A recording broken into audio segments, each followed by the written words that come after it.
नमस्कार, एक बार फिर से आप सभी का एग्जाम गुरुजी भाई अरविंद सर यूट्यूब चैनल में तहे दिल से हार्दिक स्वागत है।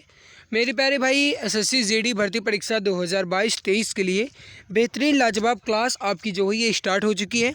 और आज की इस बेहतरीन क्लास में हम कंप्लीट करने वाले हैं गाइस ज्योग्राफी यानी कि भूगोल के कुछ इंपॉर्टेंट क्वेश्चंस। साथ साथ आप सभी को बता दें कि इसके पहले मैंने हिस्ट्री के क्वेश्चन जो हैं ये गाइस अच्छे ढंग से कंप्लीट कर लिए हैं। हिस्ट्री की हमारी क्लास जो है ये कंप्लीट हो चुकी है। अगर आप नहीं देखे हैं तो प्लीज़ आप चैनल की प्लेलिस्ट को विजिट कीजिए। एसएससी जीडी 2022 सिलेक्शन बैच के नाम से प्लेलिस्ट बनी हुई है, जाकर के आप देख सकते हैं। आइए मेरे प्यारे भाई प्यारे मित्र, आज के इस बेहतरीन लाजवाब क्लास की शुरुआत करते हैं। लेकिन उससे पहले मैं आप सभी से निवेदन करना चाहूँगा कि अगर आप चैनल पर पहली बार आएँ तो प्लीज़ सब्सक्राइब ज़रूर कर लीजिए, ताकि आने वाली हर एक नई क्लास की नोटिफिकेशन आप सभी को मिला करे। जो भी गाइस आप सभी के लिए एसएससी जीडी की क्लास है, उन सभी की नोटिफिकेशन आपको समय से मिला करे। आइए आज के इस बेहतरीन लाजवाब क्लास की तरफ बढ़ते हैं। और आपके सामने पहला प्रश्न आप सभी के सामने गाइस पहला क्या कह रहा है, उकाई बांध जो है ये किस नदी पर स्थित है।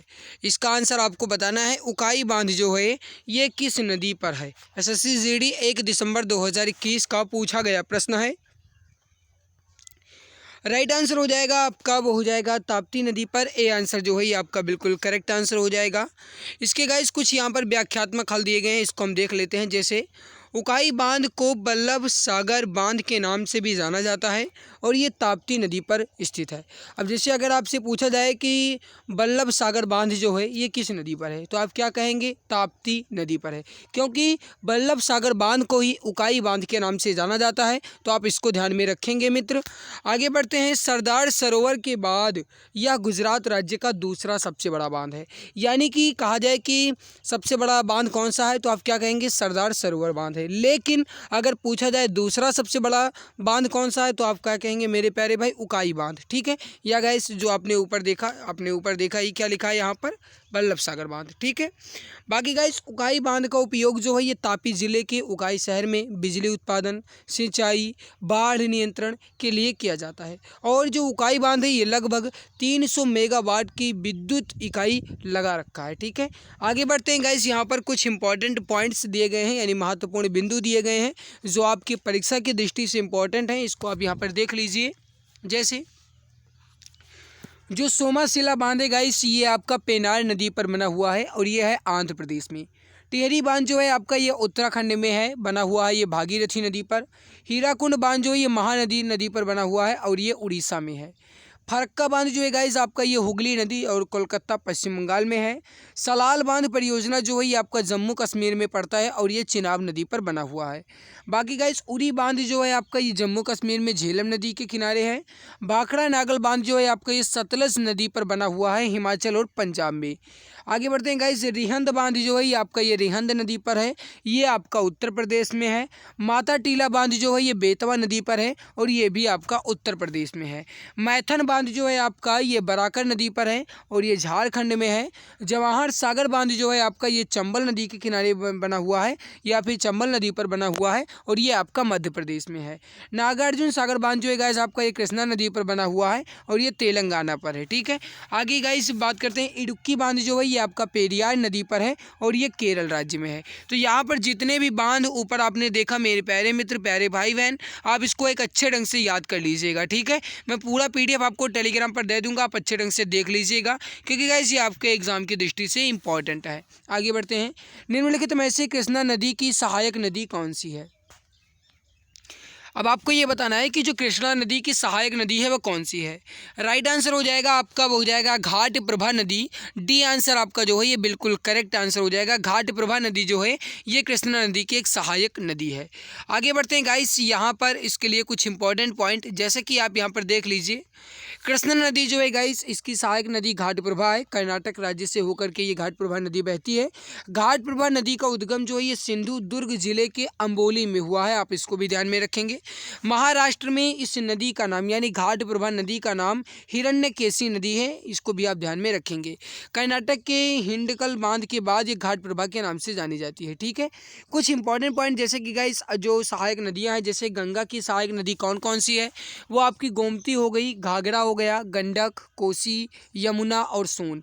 ये जो है गाइस ये आपके गंगा की सहायक नदियां हैं। ठीक है, बाकी यहाँ पर यमुना की सहायक नदियों के बारे में आप देख लीजिए, जैसे चंबल, सिंध, केन, बेतवा, हिंडन और टोंस जो है ये आपकी यमुना नदी की सहायक नदियां हैं। कृष्णा नदी की सहायक नदियों में बात करें तो घाटप्रभा, तुंगभद्रा, बेदावली, कोयना और मालाप्रभा, ये जो है ये कृष्णा नदी की सहायक नदियां हैं। कावेरी की सहायक नदियों में बात की जाए तो हेमावती, भवानी, काबिनी और आकीवती जो है ये आपके कावेरी नदी की सहायक नदियां हैं। ठीक है, नर्मदा में अमरावती, भुखी और तावा जो हैं ये गाइस नर्मदा की सहायक नदियां हैं। दामोदर की सहायक नदियां बराकर और कानौर है। चंबल की सहायक नदियां यहाँ पर बनास, सिप्रा और पार्वती और मेज है। ठीक है, तो यहाँ पर ये जितनी भी सहायक नदियाँ लिखी गई हैं इसको आप एक अच्छे ढंग से याद कर लीजिएगा, चाहे तो आप इसका स्क्रीनशॉट भी ले सकते हैं। आइए आगे बढ़ते हैं और अगला सवाल आपके सामने। गर्म महासागरीय धाराएं के निकट उत्पन्न होती हैं और ध्रुवों की ओर गतिमान होती हैं, यानी गर्म महासागरीय धाराएं जो हैं ये किसके निकट उत्पन्न होती हैं, ये पूछा जा रहा है आपसे। एसएससी जीडी की परीक्षा में 1 दिसंबर 2021 को आया हुआ प्रश्न है। इसका जो राइट आंसर हो जाएगा आपका वो हो जाएगा भूमध्य रेखा। सी आंसर आपका करेक्ट आंसर हो जाएगा। जो गर्म महासागरीय धाराएं हैं ये भूमध्य रेखा के निकट उत्पन्न होती हैं। सी आंसर आपका जो है ये बिल्कुल करेक्ट आंसर हो जाएगा। आगे बढ़ते हैं, यहाँ पर कुछ इंपॉर्टेंट पॉइंट लिखे गए हैं, जैसे गाइस कुछ प्रमुख धाराएं लिखी गई हैं और उनसे संबंधित जलधाराएं हैं। महासागर और उनसे संबंधित जलधाराएं, जैसे खाड़ी की उत्तर स्ट्रीम में गाइस बात की जाए जो जलधारा है एक ऐसी है तो एक गर्म जलधारा है। ब्राज़ील की धारा ये भी आपकी गर्म है। केनेडी धारा जो है ये ठंडी है। लेब्राडोर धारा जो है आपकी ये ठंडी है। ग्रीनलैंड की धारा ये भी ठंडी है और फाकलैंड की धारा ये भी ठंडी है। ठीक है, कुछ इंपॉर्टेंट यहाँ पर गाइस प्रशांत महासागर की जलधाराएं हैं, जैसे अलास्का की धारा ये आपकी गर्म है और जो क्यूरोसियो यानी जापान की जो धारा है ये भी आपकी गर्म है। आगे बढ़ते हैं और अगला सवाल आपके सामने रखते हैं। सवाल यहाँ पर क्या कह रहा है गाइस, आप इसको ध्यान दीजिएगा। कुछ इंपॉर्टेंट और लिखे गए हैं, जैसे उत्तरी प्रशांत महासागर इसकी जो जलधाराएं हैं ये कैसी हैं, तो मित्र याद रखिएगा इसकी गर्म जलधारा है। पूर्व ऑस्ट्रेलियाई धारा इसकी गाइस बात की जाए कैसी है, तो इसकी भी गर्म जलधारा है। हमबोल्ट की धारा तो इसकी ठंडी है और क्यूराइल की जो धारा है ये भी ठंडी है। मैंने आपसे कहा ना कि आपका एक क्वेश्चन के बदले 2-3 क्वेश्चन कंप्लीट हो जाएगा, क्योंकि गाइस मैं पूरा एक्सप्लेन के साथ बता रहा हूँ, एक भी क्वेश्चन आपका नहीं छोड़ रहा हूँ। जितना भी गाइस हो सकता है मैं अच्छे ढंग से समझाने की कोशिश कर रहा हूँ। ठीक है, आगे बढ़ते हैं।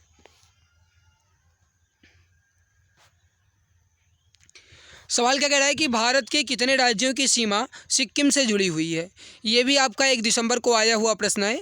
भारत के कितने राज्यों की सीमा सिक्किम राज्य से जुड़ी हुई है, ये आपसे पूछा जा रहा है। मेरे प्यारे मित्र, प्यारे भैया, याद रखिएगा केवल और केवल एक। बाकी यहाँ पर आप गाइस कुछ इंपॉर्टेंट पॉइंट इसके लिखे गए हैं, इसको आप देख लीजिए। जैसे सिक्किम को 22वें राज्य के रूप में 16 मई 1975 को भारत का राज्य बनाया गया था।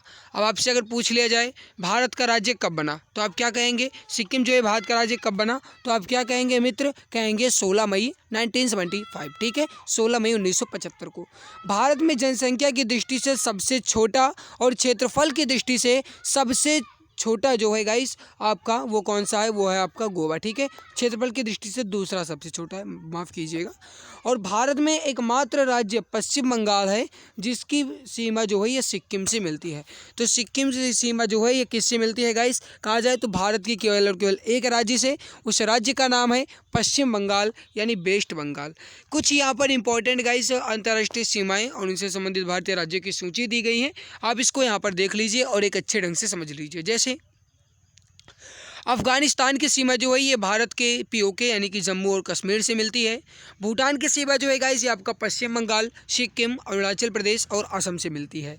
बाकी बांग्लादेश की सीमा आपका पश्चिम बंगाल, मिजोरम, मेघालय, त्रिपुरा और असम से मिलती है।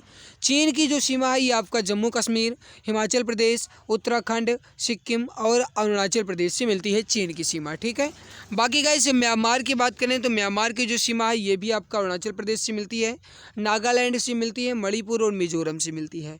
नेपाल की बात करें गाइस तो बिहार, उत्तराखंड, उत्तर प्रदेश, सिक्किम और पश्चिम बंगाल से मिलती है। पाकिस्तान की सीमा की बात की जाए तो जम्मू कश्मीर, पंजाब, राजस्थान और गुजरात से मिलती है पाकिस्तान की सीमा। ठीक है, आगे बढ़ते हैं और यहाँ पर इंपॉर्टेंट प्रश्न आपके सामने। सवाल क्या कह रहा है कि छत्तीसगढ़ का स्थापना दिवस जो है ये कब मनाया जाता है। इंपॉर्टेंट क्वेश्चन है, छत्तीसगढ़ का जो स्थापना दिवस है ये कब मनाया जाता है, ये पूछा जा रहा है। प्लीज़ हमारे सभी मित्र जल्दी से आंसर देने की कोशिश करेंगे। इसका राइट आंसर हो जाएगा आपका 1 नवंबर को। सी आंसर आपका राइट आंसर हो जाएगा, क्योंकि 1 नवंबर सन 2000 को छत्तीसगढ़ जो है ये गाइज स्थापित हुआ था और देश का 26वां राज्य बना था। इंपॉर्टेंट पॉइंट लिखे गए हैं जिसे देख लो। आंध्र प्रदेश गाइस 1 नवंबर 1956, अरुणाचल प्रदेश आपका 20 फरवरी 1987। बाकी गाइस यहाँ पर गोवा जो है ये गोवा दिवस जो है ये आपका 30 मई को मनाया जाता है। 30 मई 1987 को गोवा जो है ये भारत का राज्य बना था। गुजरात दिवस जो है आपका 1 मई को मनाया जाता है। गुजरात जो है गाइस 1 मई 1960 को भारत का राज्य बना। हरियाणा जो है ये 1 नवंबर 1966।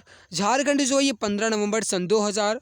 महाराष्ट्र जो है ये 1 नवंबर 1960 और उत्तराखंड जो है ये यूपी से अलग हुआ था 9 नवंबर सन 2000 को। ठीक है, तो आप इसको ध्यान में रखेंगे मित्र, आपसे पूछा जा सकता है। आइए आगे बढ़ते हैं, अगला सवाल क्या कह रहा है इसको देखिए। निम्नलिखित में से कौन सी मृदा संरक्षण की एक विधि है। मृदा संरक्षण की कोई एक विधि यहाँ पर है, आपको बताना है वो कौन सी है। जल्दी से आंसर देने की कोशिश कीजिए।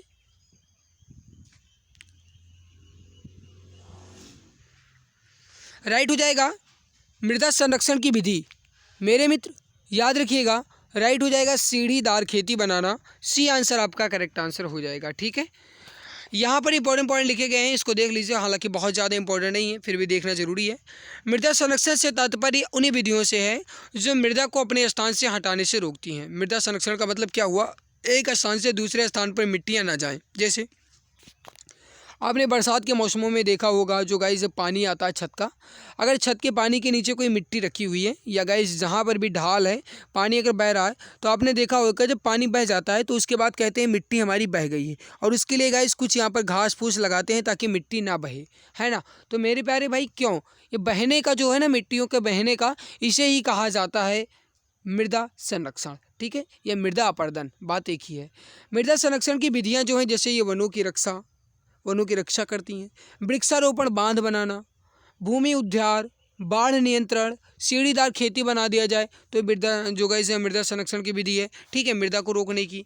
आगे बढ़ते हैं, उत्तराखंड का स्थापना दिवस जो है ये कब मनाया जाता है। मैंने अभी अभी आप सभी को बताया है, अगर आपने ध्यान दिया होगा तो जल्दी से आंसर दे सकते हैं। समझने की कोशिश कीजिएगा। उत्तराखंड का स्थापना दिवस जो है ये आपका 9 नवंबर को मनाया जाता है, क्योंकि आपने देखा कि जो उत्तराखंड है गाइस ये 9 नवंबर सन 2000 को अपना अस्तित्व में आया था। ठीक है, इंडिया के 27वें राज्य के रूप में सम्मिलित हुआ था। आगे बढ़ते हैं, निम्नलिखित में से कौन सी श्रीलंका की एक पहली आधिकारिक भाषा है। श्रीलंका की एक पहली आधिकारिक भाषा इसमें कौन सी है, सिंघली। सिंघली जो है ये श्रीलंका की एक पहली आधिकारिक भाषा है। ए आंसर आपका करेक्ट आंसर हो जाएगा। आगे बढ़ते हैं, अगला सवाल आप सभी के सामने, लेकिन उससे पहले आप कुछ इंपॉर्टेंट पॉइंट जैसे गाइस कुछ प्रमुख देशों की राजभाषाएं आप देख लीजिए, आपसे पूछा जा सकता है। जैसे भारत की राजभाषा आपकी हिंदी है, पाकिस्तान की राजभाषा उर्दू है, भूटान की राजभाषा जोखंगा है और इजराइल की राजभाषा आपका हिब्रू है।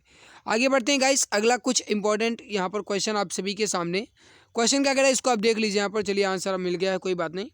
नर्मदा नदी जो है ये मध्य प्रदेश में कहाँ से निकलती है, ये अमरकंटक की पहाड़ियाँ से निकलती है। बी आंसर आपका राइट आंसर हो जाएगा। ठीक है, आगे बढ़ते हैं गाइज। यहाँ पर थोड़ा सा ये हमें लगता है कि कैप्चरिंग में दिक्कत हो गई है, तो चलिए कोई बात नहीं, फिर भी क्वेश्चन आपको स्पष्ट दिख रहा होगा।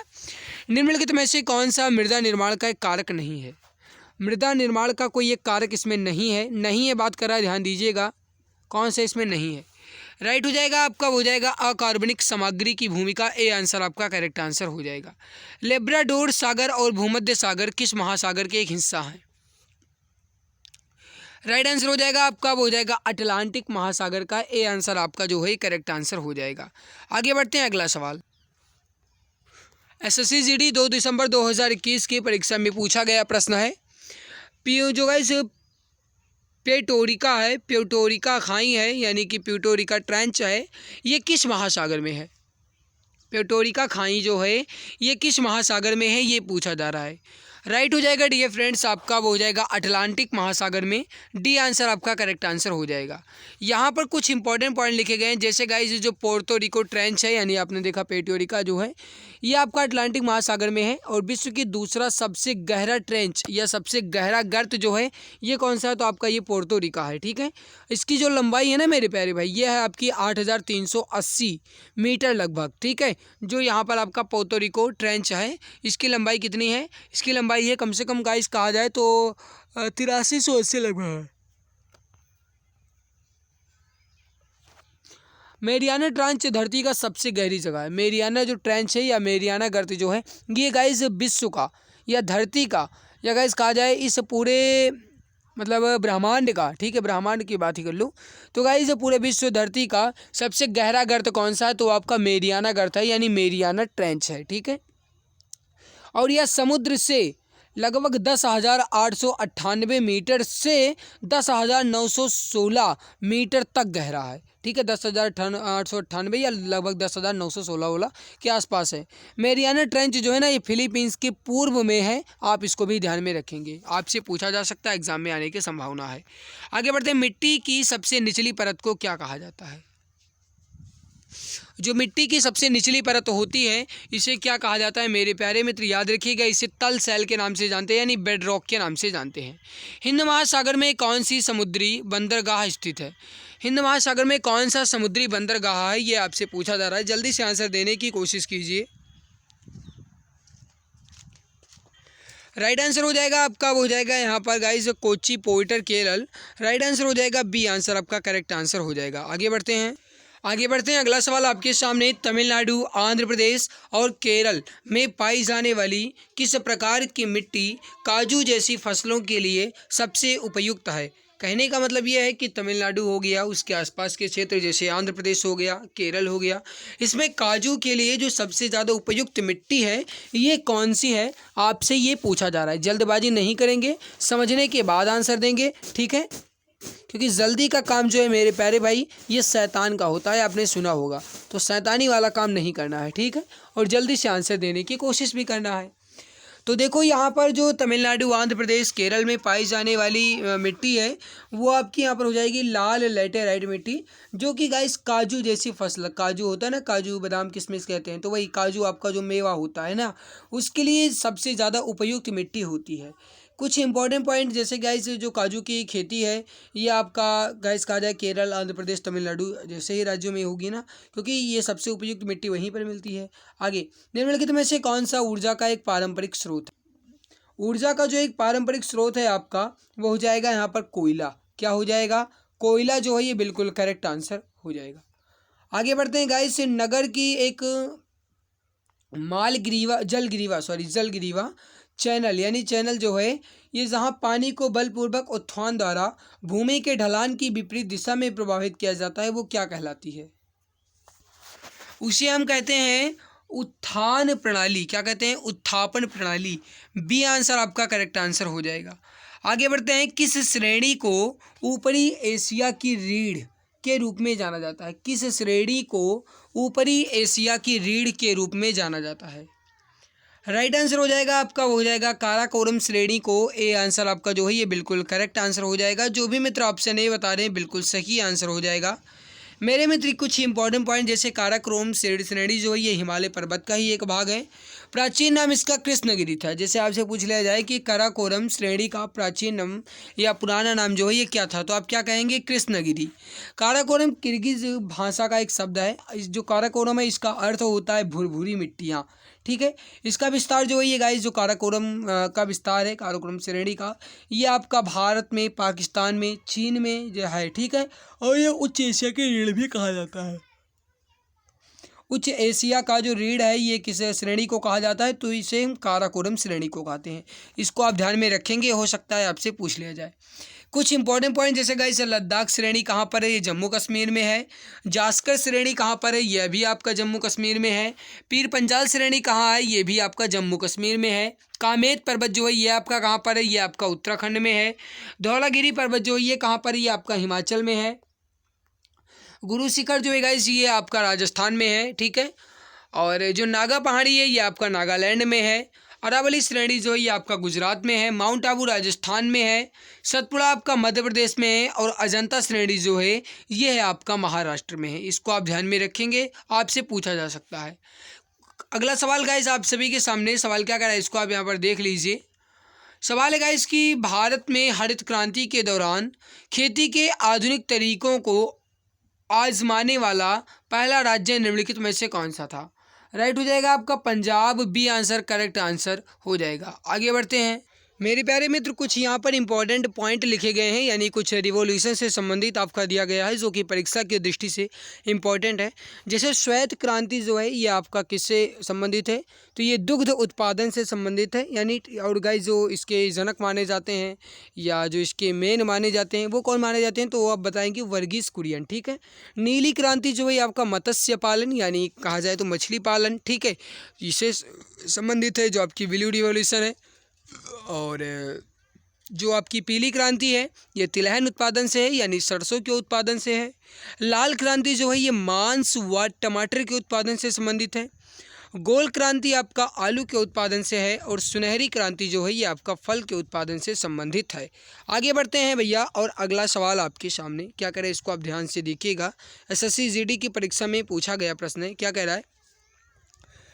भारत का सबसे लंबा नदी पुल ढोला सादिया जो है ये किस नदी पर बनाया जा रहा है? जो भारत का सबसे लंबा नदी पुल है, ढोला हो गया, सादिया हो गया, ये कहाँ पर बनाया जा रहा है? आपसे ये पूछा जा रहा है। जल्दी से आंसर देने की कोशिश कीजिएगा माय डियर फ्रेंड्स। याद रखिएगा जो इसका राइट आंसर हो जाएगा ये किस नदी पर बनाया जा रहा है, इसका जो सही आंसर हो जाएगा मेरे प्यारे भाई वो हो जाएगा यहाँ पर ब्रह्मपुत्र नदी पर।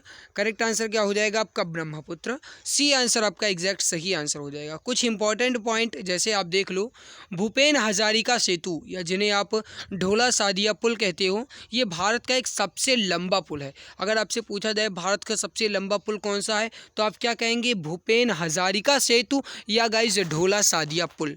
इसका उद्घाटन जो ये 26 मई सन 2017 को भारत के प्रधानमंत्री नरेंद्र मोदी जी द्वारा किया गया। ये गाइस आपका 9.5 किलोमीटर यानी लगभग 5.69 मील के बराबर है और ये गाइस लोहित नदी पर बना हुआ है। और लोहित नदी जो है ये ब्रह्मपुत्र नदी की एक मुख्य उप नदी है, यानी लोहित नदी जो है ये ब्रह्मपुत्र नदी की एक सहायक नदी है। ठीक है। इसका एक छोर अरुणाचल प्रदेश के ढोला कस्बे और दूसरा छोर जो है ये असम के तिनसुकिया जिले के सदवी जो गाइस कस्बे है यहाँ में स्थित है। ठीक है। आगे बढ़ते हैं और अगला सवाल, निम्नलिखित में से किस राज्य में एक आधिकारिक रामसर स्थल लोनार झील जो है ये स्थित है? राइट हो जाएगा आपका महाराष्ट्र में। करेक्ट आंसर यहाँ पर क्या हो जाएगा? महाराष्ट्र में है। जो भी हमारे प्यारे भाई बहन मित्र यहाँ पर ऑप्शन है महाराष्ट्र बता रहे हैं, बिल्कुल सही आंसर हो जाएगा। आगे बढ़ते हैं और गाइस इसके लिए कुछ इंपॉर्टेंट पॉइंट जो दिए गए हैं इसको देख लेते हैं। जैसे रामसर स्थल का आशय ऐसे है गाइस कि ऐसी आर्द्रभूमि के क्षेत्र जो जैव विविधता के लिए तो महत्वपूर्ण है ही, उन महत्वपूर्ण स्थलों में रामसर संधि के अंतर्गत संरक्षित किया गया है। यह संधि जो है रामसर स्थल जो संधि है ये 1975 से प्रभावी हुई। वर्तमान में 75 रामसर स्थल है ये दिया गया है। ठीक है। और गाइस जो आपकी लोनार झील है महाराष्ट्र राज्य में है, रामसर साइट्स के अंतर्गत ही आती है, रामसर स्थल के अंतर्गत ही आती है। माय डियर फ्रेंड्स आगे बढ़ते हैं। बारालाचा दर्रे के दोनों किनारों से निकलने वाली दो जलधाराएं चंद्र और भांगा निम्नलिखित भागा चंद्र और भागा जो ये कौन सी नदी बनाती है? बारालाचा दर्रे के दोनों छोर से निकलती हैं, दोनों किनारों से निकलती हैं और ये दो जलधाराएं हैं चंद्र जलधारा और भागा जलधारा। ये जब दोनों मिलती हैं तो किस नदी का निर्माण करती हैं? चेनाब नदी का। बी आंसर आपका एग्जैक्ट सही आंसर हो जाएगा। जो भी हमारे प्यारे भाई बहन मित्र ऑप्शन बी चेनाब बता रहे हैं बिल्कुल राइट आंसर हो जाएगा। आगे बढ़ते हैं लेकिन उससे पहले मैं आप सभी से निवेदन करना चाहूँगा कि अगर आप चैनल पर पहली बार आए हैं तो प्लीज़ मेरे प्यारे भाई चैनल को सब्सक्राइब जरूर कर लीजिएगा। अगर आप एसएससी जीडी की सीरियसली तैयारी कर रहे हैं यानी एसएससी जीडी को गंभीरता पूर्वक आप देख करके तैयारी कर रहे हैं, सिलेक्शन लेना चाहते हैं तो प्लीज़ अगर आप चैनल पर पहली बार आए हैं तो सब्सक्राइब जरूर कर लीजिएगा ताकि आने वाली हर एक नई क्लास की नोटिफिकेशन आप सभी को समय से मिला करे। मेरे प्यारे भाई याद रखिएगा चंद्र और भागा नामक दो जलधाराएं बारालाचा दर्रे के विपरीत किनारों पर से गुजरती हैं और ये गए चिनाब नदी में जाकर के मिल जाती हैं। ठीक है। इन दोनों का संगम कहाँ पर होता है? चिनाब नदी में होता है। चिनाब का पानी जो है ये भारत और पाकिस्तान द्वारा जल समझौते के शर्त अनुसार समझाया जाएगा। ठीक है। है, साझा किया जाता है। आगे बढ़ते हैं, निम्नलिखित में से कौन सा संग्रहालय कटक में स्थित है? गजब का क्वेश्चन है, एग्जाम की दृष्टि से इंपॉर्टेंट है। कहा जाए 2 स्टार वाला, 3 स्टार वाला, 10 स्टार वाला भी आप कह सकते हैं, क्योंकि इंपॉर्टेंट बहुत है। तो इसका आंसर आप देने की कोशिश कीजिए। कौन सा संग्रहालय कटक में है? मेरे प्यारे भाई, जो नेताजी जन्म स्थान संग्रहालय है ये आपका कटक में है। ए आंसर आपका एग्जैक्ट सही आंसर हो जाएगा। अब यहाँ पर आप ध्यान दीजिएगा गाइस, जो नेताजी सुभाष चंद्र बोस जिस घर में रहते थे उसका नाम जानकी नाथ भवन था। बाद में ये एक संग्रहालय में परिवर्तित कर दिया गया और पर्यटकों में काफ़ी लोकप्रिय भी है। इसके लिए कुछ इंपॉर्टेंट पॉइंट लिखे गए, जैसे राष्ट्रीय संग्रहालय आपका कहाँ पर है? ये आपका नई दिल्ली में यानी दिल्ली में है। भारतीय संग्रहालय आपका कोलकाता में है। सालार जंग संग्रहालय आपका हैदराबाद में है। प्रिंस ऑफ वेल्स संग्रहालय आपका कहाँ पर है? ये मुंबई में है। सरकारी संग्रहालय आपका कहाँ पर है? चेन्नई में है। नेपियर संग्रहालय आपका कहाँ है? केरल के तिरुवनंतपुरम में। तो आप इसको भी ध्यान में रखेंगे। भारतीय वन्यजीव संरक्षण अधिनियम किस वर्ष लागू किया गया था? भारतीय वन्यजीव संरक्षण अधिनियम जो है ये आपका गाइस 1972 में लागू किया गया, यानी 1972 में। तो मित्र याद रखिएगा, इसका जो एग्जैक्ट सही आंसर हो जाएगा आपका वो हो जाएगा 1972 में। सी आंसर आपका करेक्ट आंसर हो जाएगा। नेक्स्ट, प्रवध, मजीरा और मनेर नदियाँ डैश नदी की एक दाहिनी सहायक नदियाँ हैं, यानी प्रवध हो गया, मंजीरा हो गया, मनेर हो गया, ये किसकी एक दाहिनी सहायक नदियाँ हैं, ये आपसे पूछा जा रहा है। मित्र याद रखिएगा, इसका राइट आंसर हो जाएगा गोदावरी की। और ये क्वेश्चन जो है ना ये आपके एग्जाम की दृष्टि से इंपॉर्टेंट क्वालिटी वाला है। और इसके लिए कुछ इंपॉर्टेंट पॉइंट जैसे गाइस आप देख लीजिए, प्रवर नदी, मंजीरा नदी, मनेर नदी, गोदावरी नदी की एक सहायक नदी है और ये दाहिनी सहायक नदी है, इसको भी आप ध्यान में रखेंगे। आगे बढ़ते हैं, इसके लिए गाइस अगला क्वेश्चन कि स्टैचू ऑफ यूनिटी जो है ये कहाँ है? अब वैसे तो आप जानते हैं स्टैचू ऑफ यूनिटी यानी कि जो गाइस एकता की मूर्ति है ये कहाँ पर है? ये आपका गुजरात में है। अब भैया गुजरात के कहाँ पर है? ये गुजरात के केवड़िया में है। ए आंसर आपका राइट हो जाएगा। इसके लिए कुछ इंपॉर्टेंट पॉइंट जैसे guys statue of unity Kevadia Gujarat में है। भारत के प्रथम उप प्रधानमंत्री और प्रथम गृह मंत्री सरदार वल्लभ भाई पटेल जी को समर्पित है, क्योंकि गाइस ये सरदार वल्लभ भाई पटेल जी की ही मूर्ति है, गुजरात में बनी है, नर्मदा नदी के किनारे है, ठीक है। और गाइस ये एक महान स्मारक है, ठीक है, यह एकता के भाव को प्रदर्शित करती है। आपसे पूछा जाए कि जो स्टैचू ऑफ यूनिटी है ये किसका प्रतीक है, तो आप क्या कहेंगे? ये एकता का प्रतीक है, ठीक है। आगे बढ़ते हैं, समुद्री निकायों और समुद्र में पानी होता है। अब समुद्री निकाय जो होता है और जो समुद्र होता है इन सभी में गाइस खारा ही पानी होगा ना। ए आंसर आपका राइट हो जाएगा, खारा पानी होता है। ए आंसर आपका एग्जैक्ट सही आंसर हो जाएगा। आगे बढ़ते हैं गाइस, क्वेश्चन अगला क्या कह रहा है इसको आप देखिए।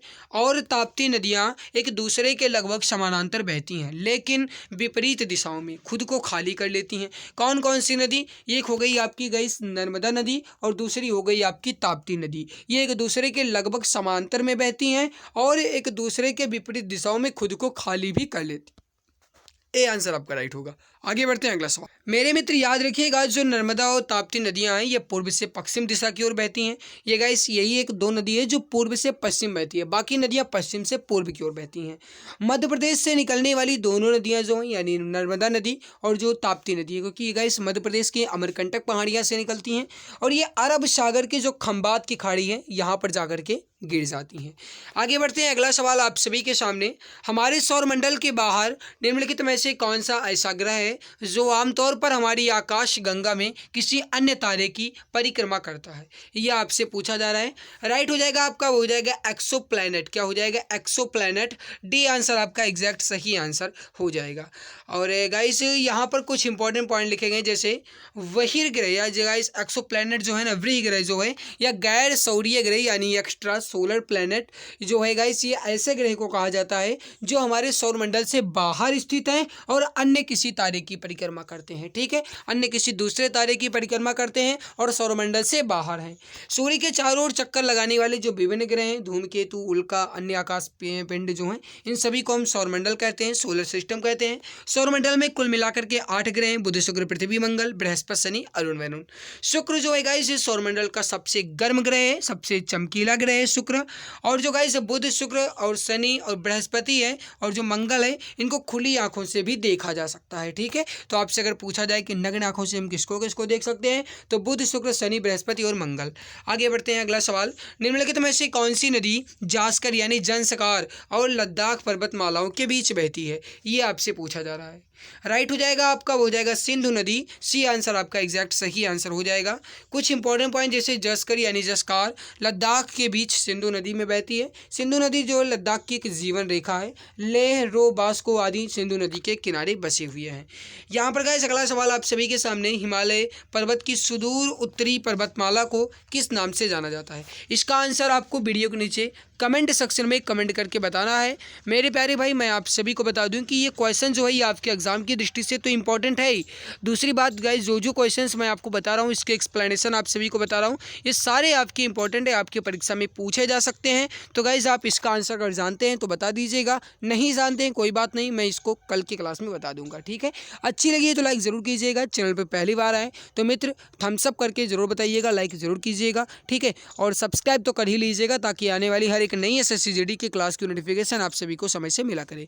मेरे प्यारे भाई, मिलते हैं इसके बाद एक और नई खास वीडियो में। तब तक के लिए खुश रहिए, मुस्कुराते रहिए, जी जान शिद्दत के साथ पढ़ाई करते रहिए। सिलेक्शन तो होकर ही रहेगा, एक सीट पर तो कब्जा करना ही करना है। मिलते हैं इसके बाद एक और नई वीडियो में, तब तक के लिए जय हिंद, जय भारत।